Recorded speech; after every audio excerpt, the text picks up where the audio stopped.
Ladies and gentlemen, thank you for standing by, and welcome to One Medical's fourth quarter 2020 earnings conference call. At this time, all participant lines are in a listen-only mode. After the speaker's presentation, there'll be a question-and-answer session. To ask a question during the session, you will need to press star then one on your telephone. We ask that you please limit yourself to one question and one follow-up. Please be advised that this conference is being recorded. If you require any further assistance, please press star then zero. I would now like to hand the conference over to your host, Rose Sonswetter, Director of Investor Relations. Please go ahead.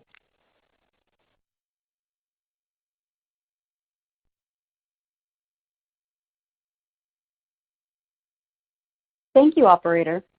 Hello, everyone, and welcome to One Medical's fiscal 2020 fourth quarter earnings call. I am joined today by Amir Dan Rubin, Chair and CEO of One Medical, and Bjorn Thaler, Chief Financial Officer of One Medical. A complete disclosure of our results can be found in our press release issued earlier today, as well as in our related Form 8-K, all of which are available on our website at investor.onemedical.com. As a reminder, today's call is being recorded, and a replay will be available on our website. As part of our comments today, we will make forward-looking statements. These statements are based on management's current views, expectations, and assumptions, and are subject to various risks and uncertainties. Actual results may differ materially, and we disclaim any obligation to update any forward-looking statements or outlook. Please refer to the risk factors in our most recent annual report, as updated from time to time by other reports and filings with the SEC, including our quarterly reports. We believe that the COVID-19 pandemic creates particular complexity when it comes to providing a forward-looking view of the business, and we are providing our guidance on a good faith basis per recent SEC recommendations. We would like to specifically caution investors that our future performance will be harder to predict for the foreseeable future. Our forward-looking statements are based on assumptions that we believe to be reasonable as of today's date, February 25th, 2021. Information contained in today's statements should not be relied upon as representing our estimates as of any subsequent date. Of note, it is One Medical's policy to neither reiterate nor adjust the financial guidance provided on today's call unless it is also done through a public disclosure, such as a press release or through the filing of a Form 8-K. Today we will discuss certain non-GAAP metrics that we believe aid in the understanding of our financial results. A historical reconciliation to the comparable GAAP metrics can be found in today's earnings release. Finally, during the call, we may offer incremental metrics to provide greater insights into the dynamic of our business. These details may be one-time in nature, and we may or may not provide updates in the future. And with that, I shall turn the call over to Amir and Bjorn for their prepared remarks and to take your questions. Welcome to everyone on the call, and thank you for joining us. Today, we report another quarter of significant outperformance across all key financial metrics. We are pleased to report a strong finish to FY20, capping off our impactful first year as a publicly traded company. Our human-centered and technology-powered model continues to resonate with more consumers and more employers than ever before. We ended the quarter with 549,000 members, growing 30% year over year. In addition to strong consumer growth, more than 8,000 employers are now sponsoring memberships on behalf of their workforces, compared to more than 7,000 employers at the end of 2019. Coming out of our record Q3, we were pleased to hit another membership milestone in Q4, as it was our best quarter yet of net new member additions. We added this record number of net new members while continuing to deliver an elevated experience with a Net Promoter Score of 90. As we've shared previously, our modernized healthcare model has also been linked to reductions in healthcare spending of 8% to 45% for employers. We believe our ability to deliver outstanding experiences while facilitating cost reductions makes our model differentiated and transformational. Moreover, we continue to see 9 out of 10 consumer members renew with us in 2020 and also continue to retain more than 90% of our enterprise contract value. Our ability to transform healthcare is also enabling our strong financial results. We delivered $380 million in total FY20 net revenue, which grew 38% year over year. In Q4 alone, we delivered $122 million in total net revenue, growing 57% year over year, nearly double our growth rate in the same quarter last year. We delivered FY20 care margin of $145 million, or 38% of net revenue, while at the same time launching 4 new markets and continuing to invest across our organization. We delivered FY20 adjusted EBITDA of minus $13.9 million, which reflects an $11.1 million improvement to FY19. In Q4 specifically, we delivered a historically high $11.2 million of positive adjusted EBITDA, or positive 9% of Q4 net revenue. These results showcase the continued momentum in our business and serve as further indication of our ability to achieve our long-term financial targets. Let us now share further highlights from 2020 and how our model continues to serve our key stakeholders, which include consumers, employers and payers, providers, and health networks. It has been a privilege to serve our consumer and enterprise members as they entrust us with their health and care every day, especially during these pandemic days. We continue to see strong engagement in 2020, while at the same time, we served more members across our existing markets and in new markets. Throughout the year, we demonstrated our unique ability to provide longitudinal care across digital and in-person settings, enabling record levels of engagement with our model compared to prior periods. We supported over 5 million interactions during 2020, which grew more than 80% year over year. During the 12 months of 2020, we engaged with members an average of 10 times, including approximately 8 times digitally and twice in person. Our membership model and bundled digital health services enabled inbound synchronous and asynchronous interactions, as well as outbound population health interactions. Thus, we not only address the acute care and COVID-19 needs of our members, but also their ongoing chronic care and well-being needs, including support for cancer screenings, well women care, family care, behavioral health, and more. Additionally, our members and providers continue to build trusted ongoing relationships through both scheduled remote visits and convenient in-person care. Our welcoming offices supported superior in-person experiences, along with the service-oriented outdoor sites we launched for COVID-19 testing. We believe the extensive engagement we saw in 2020 highlights our ability to provide responsive as well as proactive care and to provide acute as well as longitudinal health care across a range of delivery modalities. Our impactful relationships with our members fueled us to reach out to more people and enterprises across existing and more new markets. Last year, we entered Portland, Oregon, Atlanta, Georgia, Orange County, California, and most recently, Austin, Texas. As we previously announced, we plan to enter Raleigh-Durham, North Carolina, Columbus, Ohio, Milwaukee, Wisconsin, and Houston, Texas within the year. While there continues to be a tremendous opportunity for significant growth in our existing markets, expansion into new geographies further advances our network's attractiveness to multi-market employers and consumers. Accordingly, in addition to our national digital health coverage and One Medical Now reach, our expansion into 4 new markets during 2021 will take us to 17 markets by the end of this year. This represents 30% growth in market count during 2021 alone. Collectively, our 17 planned markets represent a total addressable market opportunity of $44 billion in the commercial primary care segment alone, before considering any expanded populations or services. In addition to growing within existing markets and into new markets with consumers, we continue to see outstanding growth in our enterprise business across organizations of various sizes, industries, and geographies. During Q4, we began new relationships with organizations in manufacturing, technology, education, professional services, biotech, medtech, nonprofit, financial services, real estate, amongst others. Throughout the year, we also continue to grow alongside existing clients, expanding coverage with dependents and further extending into additional services, such as pediatrics and behavioral health. With our high engagement, retention, and satisfaction levels, we believe we can continue to see great opportunities to further grow within our existing client base. In addition to being a highly engaging benefit that employees and dependents tell us they love, we deliver value-based results to employers and payers as we help manage the health and cost of care of our member population.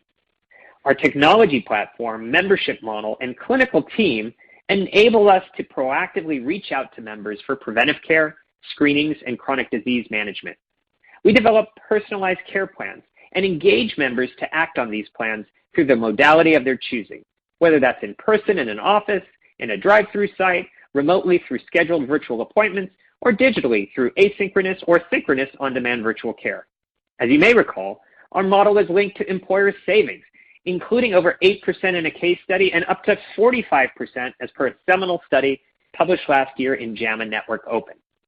As discussed in the JAMA article, savings included 54% lower spending on specialty care, 43% lower spending on surgery, 33% lower spending on emergency department care, and 26% lower spending on prescriptions. By acting as a low-friction healthcare home for employees, we can engage our members in improving their ongoing levels of health and well-being and help reduce expensive and avoidable downstream medical costs. Now, even as our membership-based and technology-powered model delivers outstanding impacts to consumers, employers, and payers, it also provides a more fulfilling way for providers to practice medicine. A way that isn't driven by piecemeal fee-for-service compensation that is so endemic in the healthcare ecosystem. A way which alleviates desktop medicine burdens from cumbersome technology for providers. And a way which streamlines the manual coordination of insurance authorizations and specialty referrals that is promoting burnout in physicians across the nation.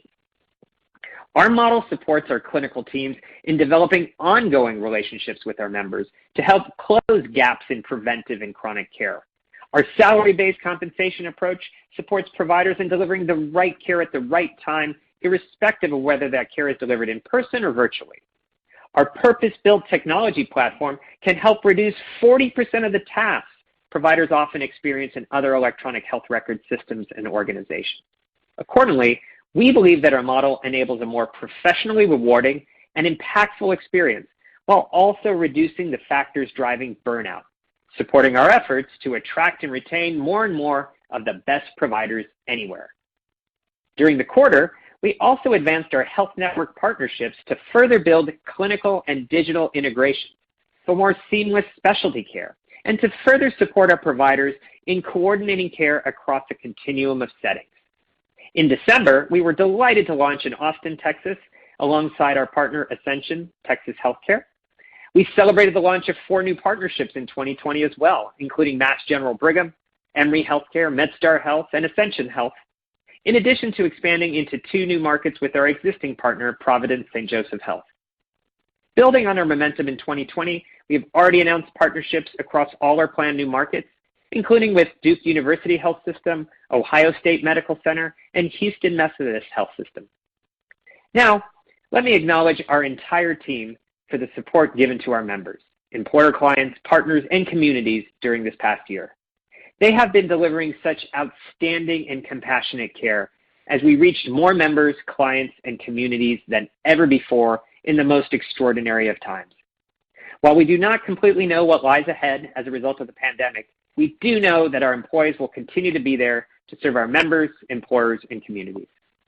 As we've described, our team's collective efforts are here to help transform healthcare by serving the needs of key stakeholders, consumers, employers, and payers, providers, and health networks. We are delighting consumer and employee members with seamless digital health and inviting in-person care, enabling millions of engagement points per year. We are serving more than 8,000 employers with a highly engaging benefit, while at the same time lowering costs by promoting population health, value-based care, and improved productivity. We are creating a more fulfilling way to practice primary care with a salaried model with modern technology that emphasizes relationships and minimizes transactional burdens and friction. We are building connectivity with distinguished health network partners to further digitally and clinically integrate care across primary and specialty settings to help own the complexity of navigating care for our members and providers. As a result of these efforts, we have delighted members as seen in our 90 Net Promoter Scores, while also demonstrating we can reduce up to 45% of health benefit costs. We believe the opportunity to delight members and reduce the cost of healthcare is truly transformational and have never been more excited about the opportunity ahead for our organization. Before I turn the call over to our CFO, Bjorn, let me take a few moments to update you on our COVID-19 vaccination efforts. Our national presence, digital tools, and scaled infrastructure support us in these efforts. With limited quantities of vaccines currently available, we are partnering with departments of public health to serve vulnerable community members. For example, in New York City, we are providing vaccinations at homeless shelters, and in other markets, we are vaccinating frontline healthcare workers, teachers, and other essential workers. We are also providing complimentary telehealth services to individuals referred to us by local departments of public health. During the course of vaccination services, these individuals can leverage our platform for vaccine appointments and second dose reminders, but also for follow-up video chats and messaging to address their healthcare needs and concerns during this time. While it is early days in the vaccine rollout, once vaccine eligibility opens up to broader populations, we believe that our multimodal service model positions us well to continue to support our communities, our members, and our employer clients. To those joining us today, we thank you for your continued support and partnership in our mission. Now, over to you, Bjorn. Thank you, Amir, and hello to everyone on today's call. First, let me echo Amir's comments and say that we are pleased with our financial and operating performance in Q4 and during 2020. Throughout the year, we continued to see our modernized primary care model resonate strongly as we signed up more members than ever before, serviced more enterprise customers than ever before, drove better than expected financial performance, and enabled better health and better care for our members.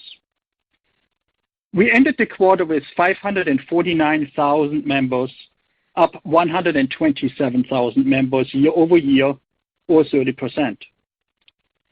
Q4 specifically represented the strongest quarter of net new membership additions in our history, as we added 38,000 net new members. This comes a quarter after we recorded our previous high watermark in terms of net new membership adds. This increase has been supported by continued strength across both our consumer as well as enterprise offerings, with the enterprise channel continuing to show particular strength. As a result, as of year-end 2020, our membership included 58% enterprise members and 42% consumer members. This compares to 52% and 48% at the end of 2019, respectively. Please keep in mind that our membership count continues to exclude three important groups. First, anyone who downloads our app or registers with us by using a complimentary community code, which provides temporary free use of our on-demand telehealth services. We launched these codes last summer to support community COVID-19 testing, and we expanded them recently to anyone referred to us from local departments of public health for COVID-19 vaccines. This has caused a meaningful increase in code redemption. Second, we also exclude any paid short-term enterprise contracts that are less than 12 months. And third, we exclude any virtual-only One Medical Now users, which is a service offering that is available to employers in geographies where we don't have a physical footprint. Turning to revenue, in total, we delivered $121.8 million in net revenue in Q4, up 57% year over year. Our Q4 membership revenue was $18.2 million and grew 29% year over year, approximately in line with our membership growth. Our Q4 net patient service revenue was $51.4 million, up 24% year over year. This growth was driven in part by our continued strong membership growth, as well as the larger than expected demand by our members for COVID-19 testing in November and December. It also reflects increased revenue year over year from a successful flu vaccination campaign in Q4, partially offset by a mix shift from fee-for-service reimbursement to partnership revenue. As a reminder, we experienced this mix shift as we signed up additional health network partners that reimburse us on a per member per month basis in markets where we previously had no partner. As all of our members are now covered by health network partnerships, we expect this mix shift to abate going forward. Our Q4 partnership revenue of $52.1 million increased 140% year over year. This growth was driven not just by our strong membership growth and the aforementioned shift from fee-for-service revenue to partnership revenue, but also by the strong results of our Healthy Together workplace reentry program, where we partner with enterprise clients such as employers, schools, and universities to help them in their COVID-19 response.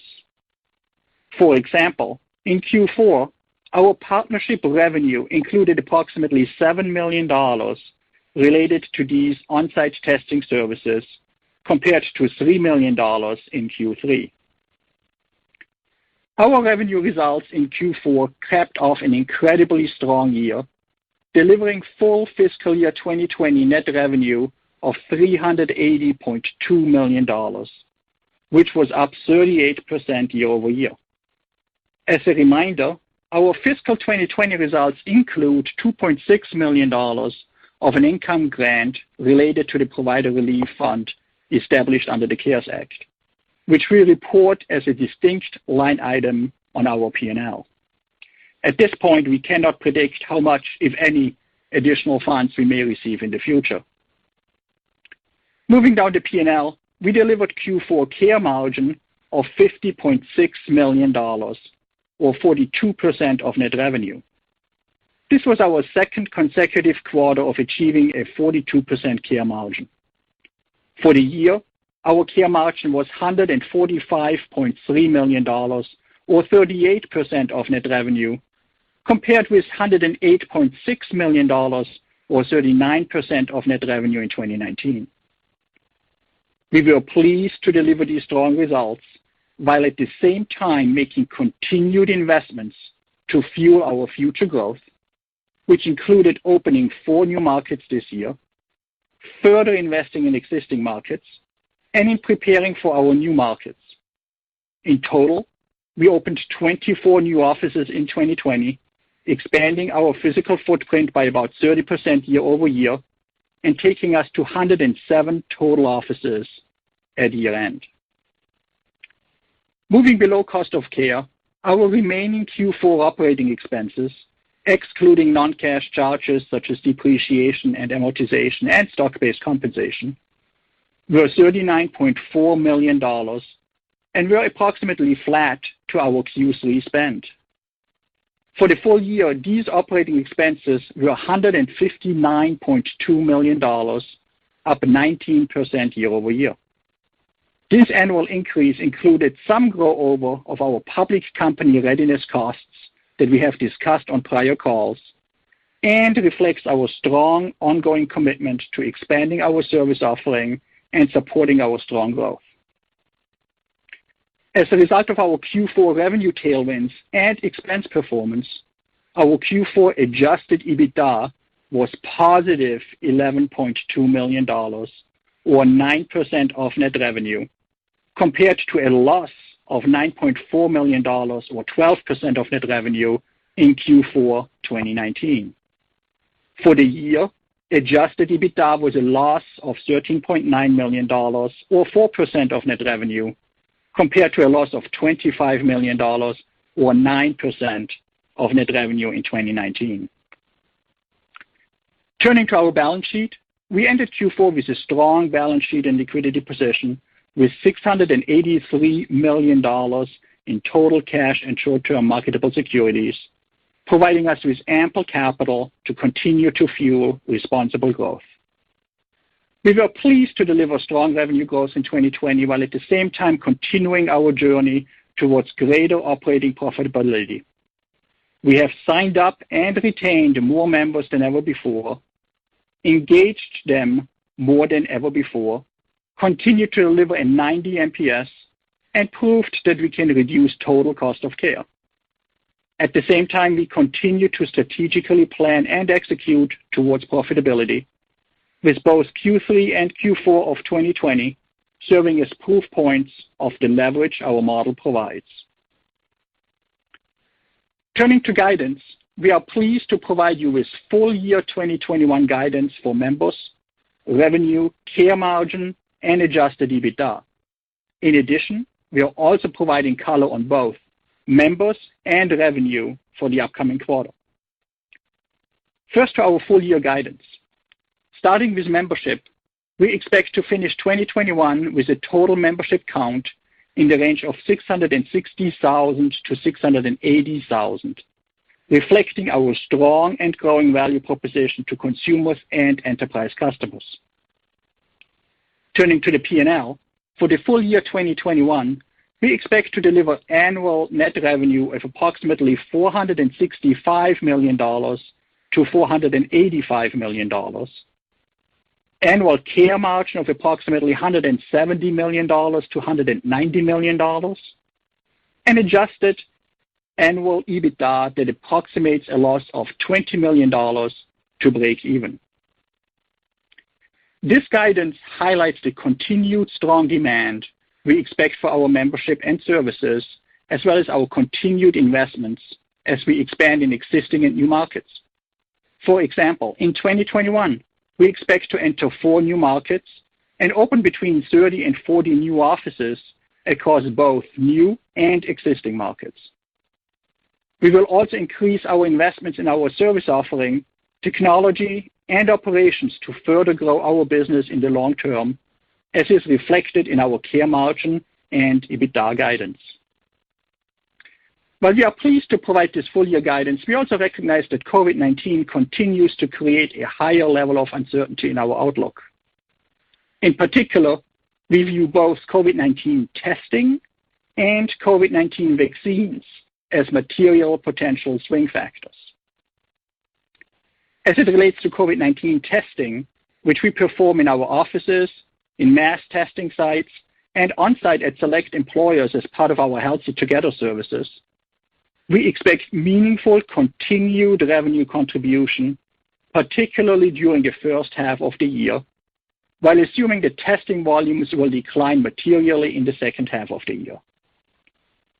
As it relates to COVID-19 vaccinations, our revenue guidance assumes relatively immaterial revenue contribution from administering these vaccines. It is currently particularly hard to predict the timing and amount of vaccine supply. In addition, shifting local and regional rules and regulations prescribing all details of the vaccination program makes the number of people we will be able to help difficult to estimate.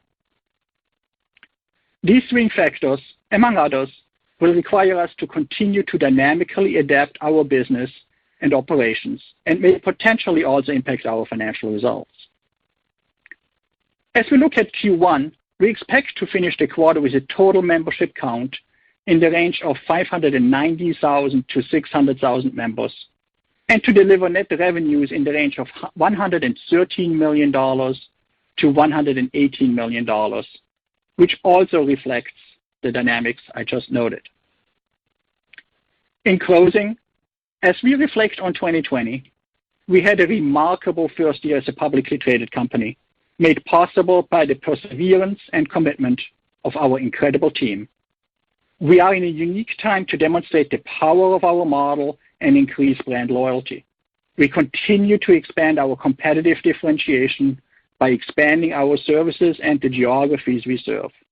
We continue to enable better health outcomes for our members while reducing total healthcare costs, which we believe will provide long-term tailwinds to our revenue and margins.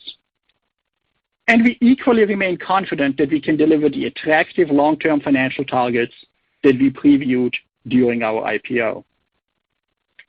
I want to thank all of our team members for their continued efforts in serving our members, employer clients, partners, and communities.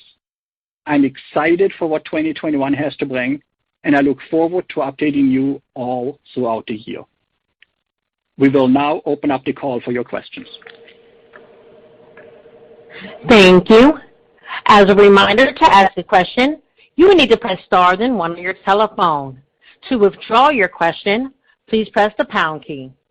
We ask that you please limit yourself to 1 question and 1 follow-up.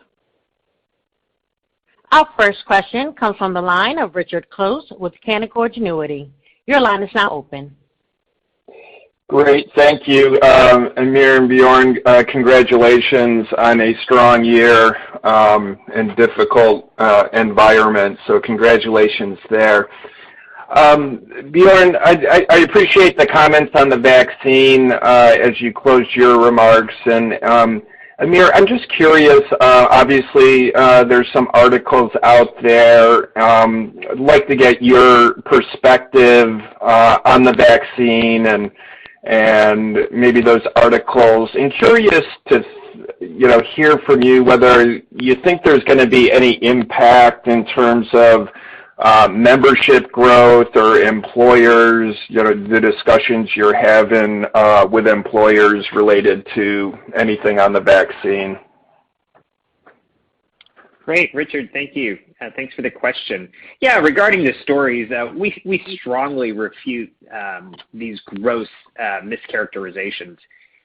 Any assertions that we broadly and knowingly disregard eligibility guidelines are not true and in contradiction to our actual approach. So we've made great stride in vaccinating tens of thousands of eligible community members. The vast majority have been referred from departments of public health, and we've been vaccinating high priority populations, and we've not let any vaccines go to waste.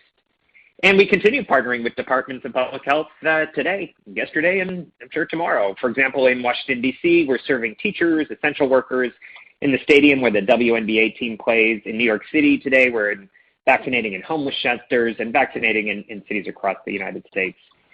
We've registered as a vaccine provider with more than 30 different jurisdictions, and we navigate across all the guidelines that, as you may know, are unique and evolving to each jurisdiction. They're often different than the CDC or state guidelines and even neighboring county guidelines.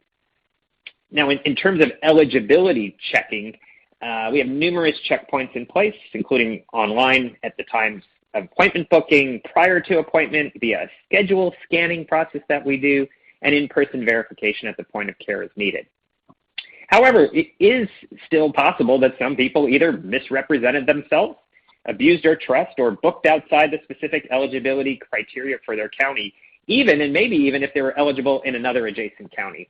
But in summary, we believe these articles are a gross mischaracterization of our outstanding work.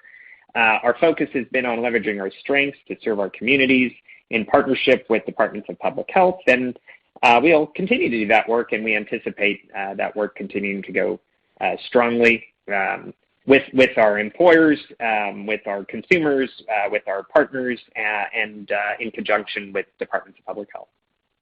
Okay, thank you for that. And then on the business, so the 8,000 employer relationships, great progress from 7,000 last year.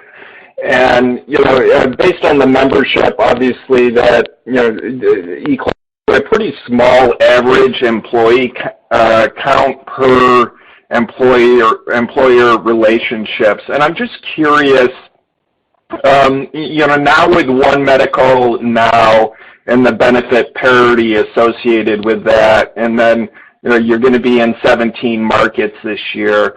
I'm curious whether you're seeing an acceleration or an increased level of discussions with large employers signing up or potentially signing up. And you could sort of think about, is there an opportunity for accelerated member growth from, getting larger employers? Yeah, thanks for that follow-up, Richard. In short, we're really excited to see that we can grow across sizes, industries, and geographies. As we noted, we've grown in everything from manufacturing to tech to schools to professional services, biotech, medtech, financial services, nonprofit, real estate, and some of these are growing companies, smaller companies. We're also continued to grow in our consumer enrollments. And I think to your question, I think as we continue to expand into 17 markets this year, and along with our One Medical Now digital health everywhere services, we start becoming more and more interesting and attractive to multi-market employers and consumers. So we actually feel very positive about the range of employers and enterprises and consumers we can serve, and increasingly within more markets, and then those that span multiple markets. Okay. Thank you very much. Thank you. Our next question comes from the line of Daniel Grosslight with Citi. Your line is now open. Hi, guys. Congrats on the strong end to a great year, and thanks for taking the question. For 2021 guidance, it implies kind of a 2 to 3% growth in revenue per member, around 20 to 24% growth in members, which is a step down from a very strong 2020. So curious what the puts and takes around the 2021 guidance are. I know you mentioned the testing and vaccination, but more curious on the return of higher acuity visits and perhaps a flu season next year or this year. Any additional color you could provide on that would be great. Thanks. Yeah, thanks, Daniel, and great question. I think just taking a step back to your point, we obviously continue to grow very strongly, and we also think we're going to grow in a way that allows us to consistently deliver the results that, frankly, our members and our other key stakeholders expect. Just by way of example, even at the low end of our guidance, we will have grown at a roughly 30% of CAGR in terms of revenue since the beginning of 2021. When you obviously look at some of the gives and takes of the year, as I mentioned in the prepared remarks, there are still a couple of uncertainties here, particularly around COVID. And what we try to do here is be relatively transparent on what is in the guidance and what is not in the guidance. So as it relates to COVID-19 testing, we certainly expect meaningful continued revenue contribution, particularly in the first half of the year, which we then do expect that it will decline materially in the second half of the year.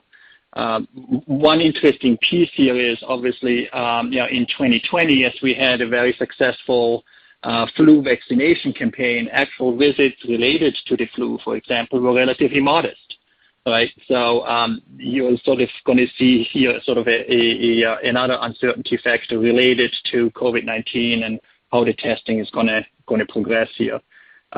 And then again, the flip side is, we haven't baked in any really meaningful revenue from COVID-19 vaccines. In fact, the revenue that is baked into our guidance right now is sort of less than $2 million. There could be another sort of material swing factor here as we look at the balance of the year. Understood. Thanks, guys. Thank you. Our next question comes from the line of Lisa Gill with J.P. Morgan. Your line is now open. Great. Thanks very much. I'll add my congratulations on the quarter.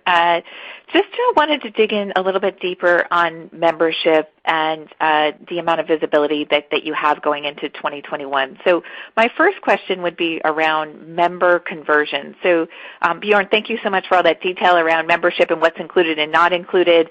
And as we think about those Virtual One members now, today, and we think about the new markets that you're moving into, what's your assumption for converting them to fully paid One Medical members would be my first question. And then secondly, just to really understand the process of signing on an enterprise customer, are you utilizing the consultant community? Are you going directly to those employers? How does that relationship build, and how do we think about how long it takes to sign that versus, signing a consumer who sees one of your advertisements, et cetera, and downloads the app?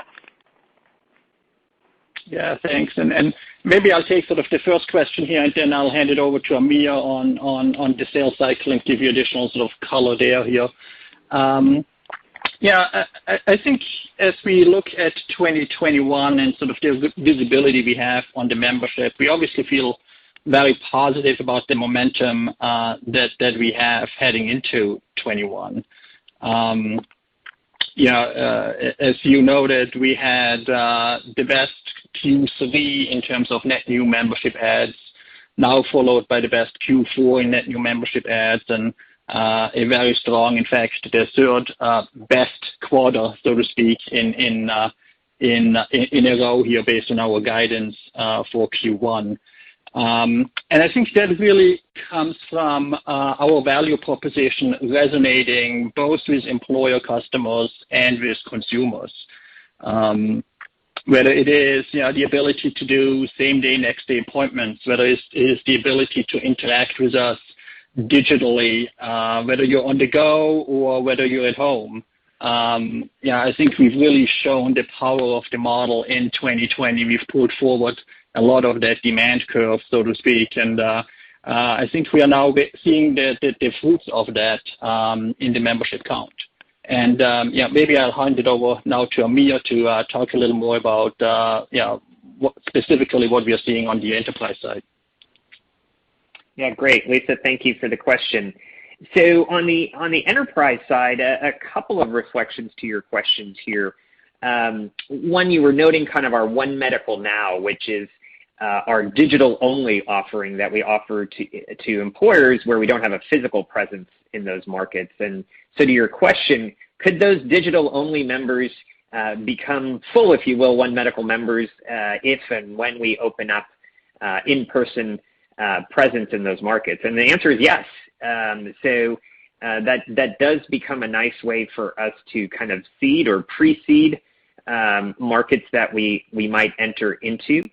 And now with One Medical Now, we're often turning on, if you will, the membership, whether the One Medical Now membership or the full membership, for all the employees when we're signing up an enterprise account. We don't count the One Medical Now users as members in our member count, but those indeed could be built-in members for membership growth.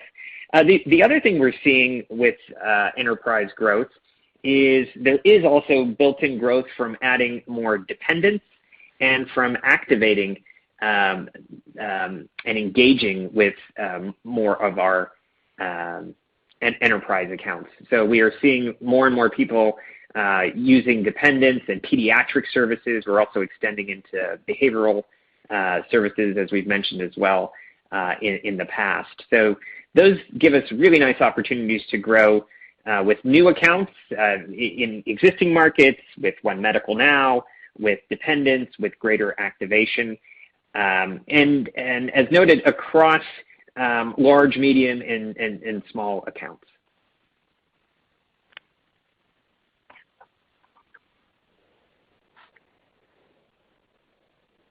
Thank you. Our next question comes from the line of Ryan Daniels with William Blair. Your line is now open. Yeah, thank you for taking the question. I want to continue with a little bit more commentary on the membership. I think, Bjorn, you may have mentioned this, but 58% of the members this year are enterprise level. That's up nicely, and I want to get a little more color on that. It seems to me that that would be a positive longer term for the business in a couple of regards. One, I think the retention rate's modestly higher there. And then number two, I assume kind of the revenue potential from enterprise customers are higher as they might use more additional services like PED or behavioral than some of the DTC consumers, but I'm not sure if that's really the case. So any color on those two aspects and kind of what that uptick means for you guys? Yeah, great question. And we're certainly very proud with our performance on the enterprise side as well as our performance on the consumer side. I think it really goes to show how the value proposition is perceived. I think that the interesting thing, particularly on the enterprise side, is that, as Amir just mentioned, actually, there are a couple of built-in growth levers over time that I think are really important for us to point out. It is sort of this, look, you start out with a couple of members in an enterprise customer, and then over time you get the trust from benefits departments, and you can start to engage their employees more. You get that water cooler talk, whether it's virtual or in person, going about the great experience that people had. And you're already pre-sold in that employer. As an employee, you already have access to One Medical. So it lowers that hurdle certainly to become a member here, point one. Point two, to your point, whether it's OM Now or some of the other service offerings, they're predominantly targeted at the enterprise customer today. And that's certainly an additional upsell potential here as well. So, I don't want to dismiss the consumer growth. I think it is a very important part of what we're doing. And at the end of the day, whether somebody comes in as a consumer or somebody comes in as an enterprise customer or employee, we give them the same exceptional experience, and we want to delight all of them equally. But the enterprise certainly provides us with an additional runway and additional visibility. Okay, great. Thank you for that. And then maybe another question for you. I think over the last few quarters you've been offering EBITDA and care margin guidance on the quarterly basis as well, but not this quarter. So I'm just curious if there's anything we need to consider for our models in regards to the cadence this year as it relates to investments or, maybe startups, as that obviously impacts the care margin as you open new markets. So any color commentary there that we should consider as we think about the profit cadence for the year? Thank you. Yeah, so, if it takes you back only a year, but what a year it has been, right? What we talked about in terms of the IPO was actually that we planned on giving annual guidance and then a preview for the individual quarters. And in many ways, what we tried to do here in 2021 is make good on that promise and actually expand sort of the yardstick that we give you all to measure our performance by effectively giving you 6 metrics as opposed to just 5 in the past. I think part of that was frankly also driven by us really showcasing the leverage that we have in the model, particularly in Q3 and Q4. So when I think about the membership model, where beginning from the membership, it sort of drives revenue, and then you have the leverage on the care margin side. You've got the leverage on the G&A and sales and marketing side. We really thought that membership and revenue are probably the two most important metrics here that will help you all with your model. And then a little bit to the second part of your question on sort of where the investments, we'll certainly continue to invest in our geographic footprint. We'll continue to invest in our services. We'll continue to invest in our technology, and we'll try as best as we can to spread that throughout the year, but obviously there will be quarterly fluctuations.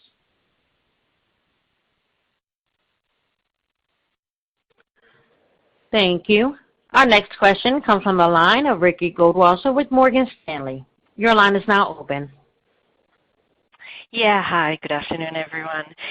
So I have a question on the per member gross profit, because I think about it sort of as a good measure of unit economics. And when I think about your 2021 guide, despite the fact that you're opening new centers in new regions and you're going to have less COVID testing in 2021, and you're not assuming much for vaccine, when we think about sort of the upper end of the guidance, you're assuming nice growth in that unit economic and in the gross profit per member. So can we talk about these growth drivers? Can we talk maybe about the impact of the fact that you now have a new product, right, the video billable visits, and how should we think about the contribution of that? How should we think about that contribution to the margin structure going forward? And then I have a follow-up on the vaccine, but let's start with this one. Sure. So, I think those are all great questions, and it goes a little bit back to the conversation that we had earlier around the opportunity that some of our enterprise businesses provide us, right, through providing additional services, whether it's ONEM Now, whether it's Healthy Together, whether it's our behavioral health program. So those are certainly parts of what will continue to drive that revenue per member. We also, as I mentioned in the prepared remarks, still assume a material amount of COVID testing, particularly in the first half, which is another thing to consider. And I think if it just and then certainly last but not least, you also have the grow over from us entering into additional hospital system partnerships throughout 2020. Which again, as you look at the annual numbers, are something to consider here. But when I take a step back,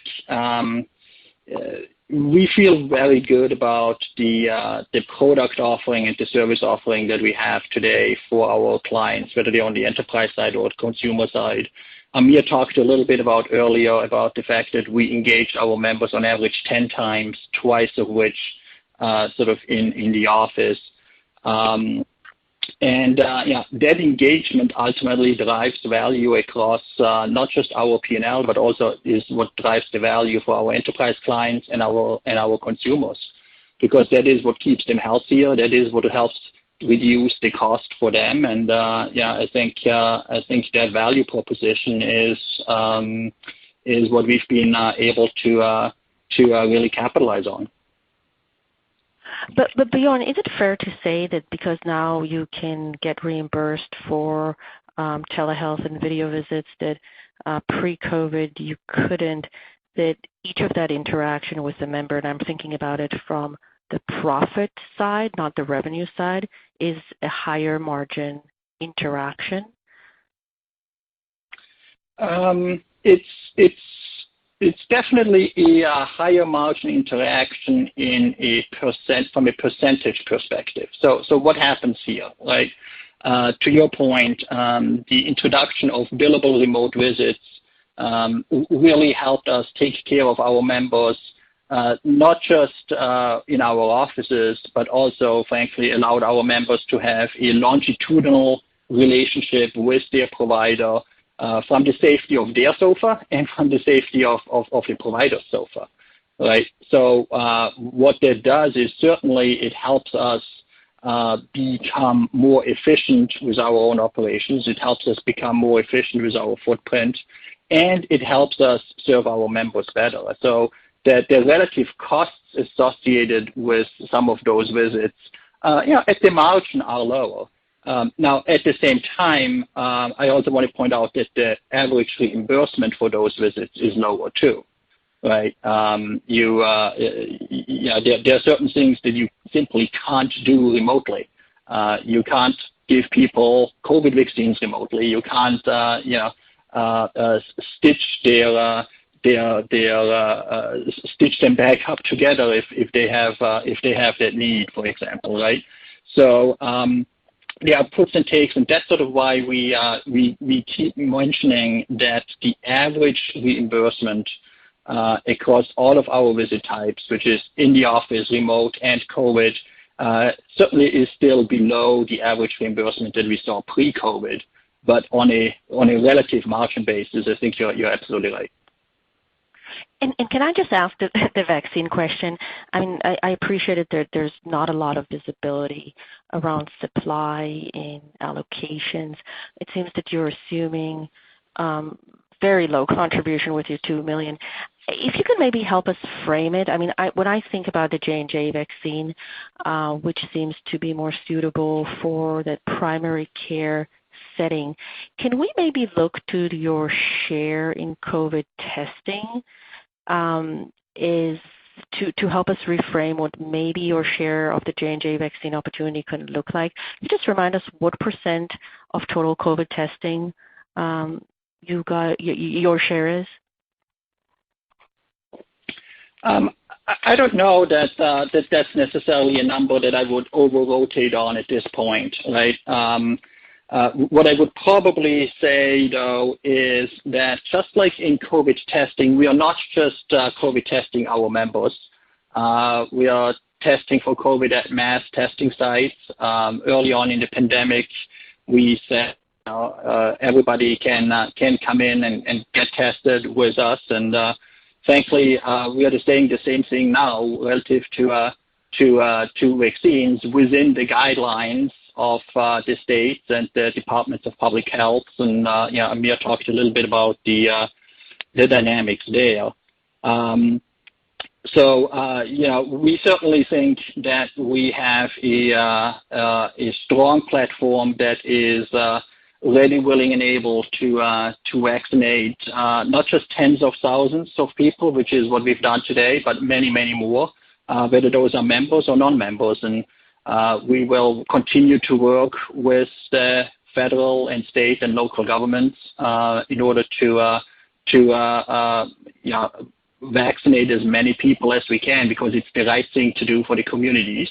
That's the first and foremost part. And then the actual revenue associated with that, that frankly comes also with expense, right? Running those sites is not for free. It does take labor. It does take other additional startup costs. So as we've been saying last year, to me that's less an opportunity of revenue per se. It's really more an opportunity of showing people what One Medical can do.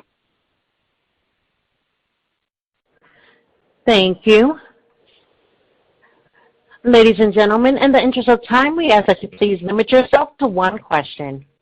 Our next question comes from the line of George Hill with Deutsche Bank. Your line is now open. Hi, it's Maxima out for George. Thanks for taking the question. So the guidance implies care margin is going to stay relatively flat or slightly lower in 2021.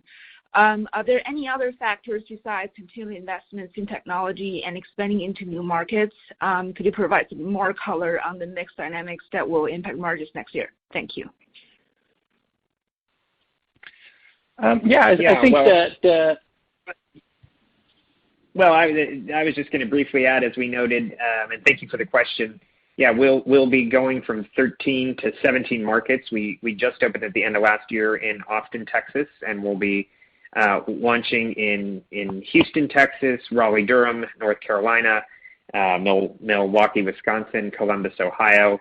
And so, yes, we will be expanding those new markets, and as Bjorn mentioned in his prepared remarks, we'll also be expanding, including physical footprint, significantly in our existing markets, and continuing to grow our services and our digital platform. So all of that is assumed in that care margin.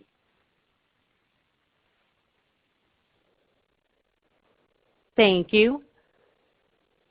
Our next question comes from the line of Jessica Tassan with Piper Sandler. Your line is now open. Hi, it's Jess on for Sean. Thanks for taking the question. So I think we're interested to know on some of the new markets that you guys are opening this year, like Raleigh, Houston, Columbus. How should we think about the cadence of these openings over the course of the year? And then were these geographies open with kind of anchor employer accounts in place? And if so, will those go live in 2021 or not till 2022? Yeah, thanks for the question, Jess. We will roll these out throughout the year with each partner. The ability to open physical sites varies by market, given time to put in offices and ramp up staff, and frankly also some delays with COVID. But those typically will be spread more in the back half in terms of new markets of the year. So that's how you might think about that.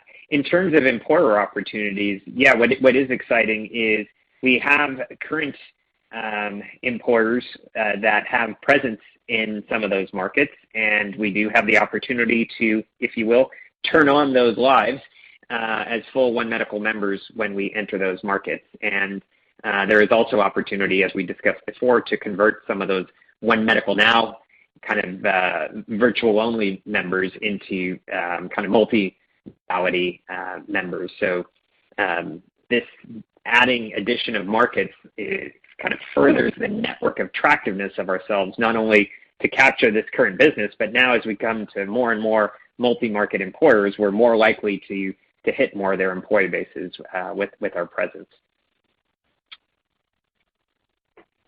Thank you. If I could sneak follow-up.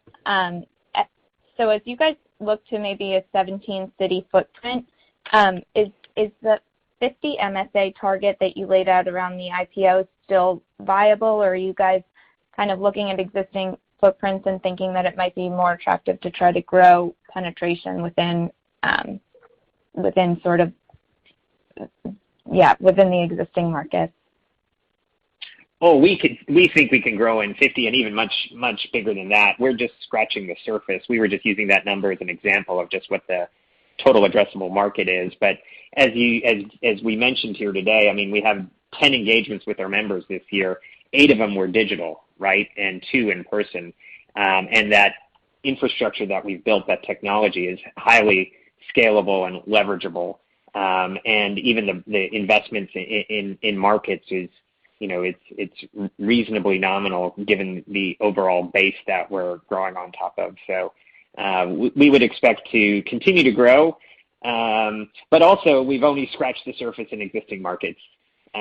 We have, massive opportunities in existing markets, and we'll continue to grow there. So big opportunities, existing markets, new markets, existing employers, new employers, consumers, expanded services, expanded populations.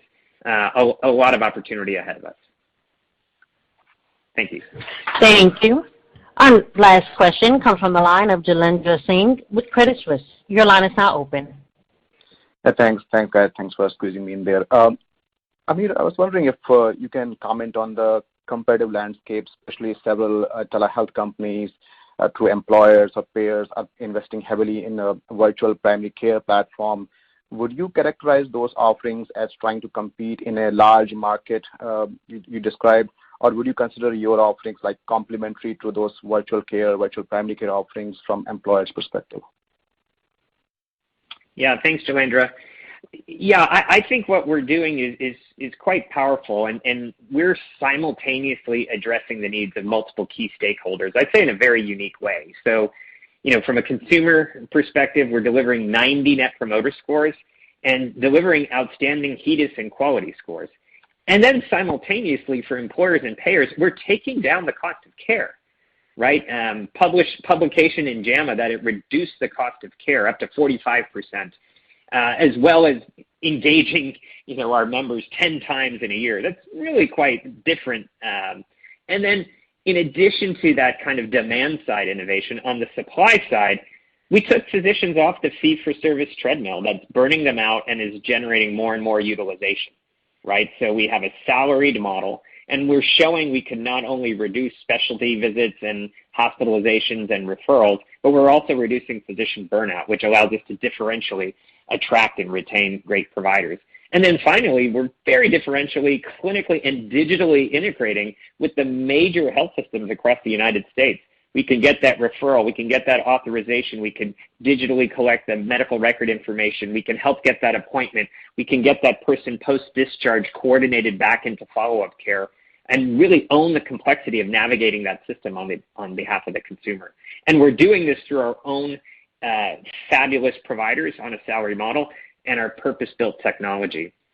We think that is really quite differentiated. Okay, thanks a lot. Thank you. Thank you.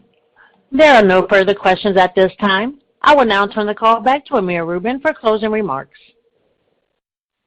Well, thank you, everybody, so much for joining us today. Thank you for your continued interest, the great questions, the great discussions, and we look forward to seeing you next time. Have a great evening. Thanks, everyone. Ladies and gentlemen, this concludes today's conference call. Thank you for your participation. You may now disconnect.